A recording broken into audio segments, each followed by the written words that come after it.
Dabhoi સાંઠોદ railway overbridge બિસ્માર બન્યો છે। ચોમાસાના આગમનને હવે ગણતરીના દિવસો જ બાકી રહી ગયા છે, ત્યારે ડભોઈ વિસ્તારના મુખ્ય માર્ગોની દશા અત્યારથી જ દયનીય જોવા મળી રહી છે। ડભોઈથી સાંઠોદ તરફ જતો મહત્વનો રેલવે ઓવરબ્રિજ હાલ તંત્રની ઘોર બેદરકારીનો ભોગ બન્યો છે। આ આખા ઓવરબ્રિજ ઉપર મોટા પ્રમાણમાં ગાંડા બાવળ, કાંટાળા, ઝાડી ઝાખરા અને માટી ધૂળનું સામ્રાજ્ય પથરાઈ ગયું છે।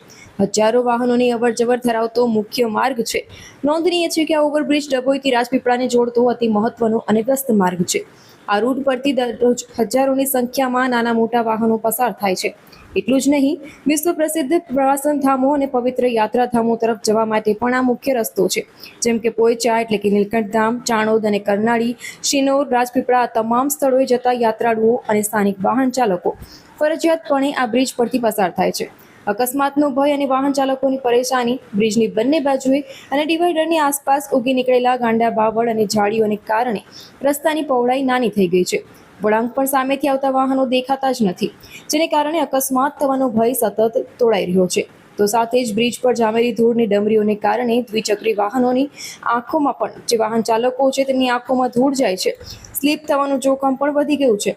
ચોમાસામાં જો આ કચરો અને ઝાડીઓ સાફ નહીં કરાય તો પાણી ભરાવાની અને બ્રિજ વધુ બિસ્માર બનવાની પૂરેપૂરી શક્યતા છે। સ્ટેટ હાઈવે ઓથોરિટી ઊંઘમાંથી જાગશે ખરી? સ્થાનિક રહીશો અને રોજ મુસાફરી કરતા વાહન ચાલકોમાં તંત્ર સામે ભારે રોષ જોવા મળી રહ્યો છે।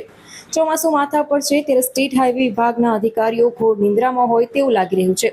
વાહન ચાલકો દ્વારા માંગ કરવામાં આવી છે કે ચોમાસાના વરસાદી દિવસો શરૂ થાય તે પહેલા જ તંત્ર વહેલી તકે જાગૃત થાય અને યુદ્ધના ધોરણે આ ઓવરબ્રિજ પરથી ગાંડા બાવળ, ઝાડી ઝાખરા અને ધૂળની સફાઈ કરાવે, જેથી કરીને અહીંથી પસાર થતા હજારો વાહન ચાલકો અકસ્માતનો ભોગ બનતા બચે અને તેમની મુસાફરી સુરક્ષિત બને।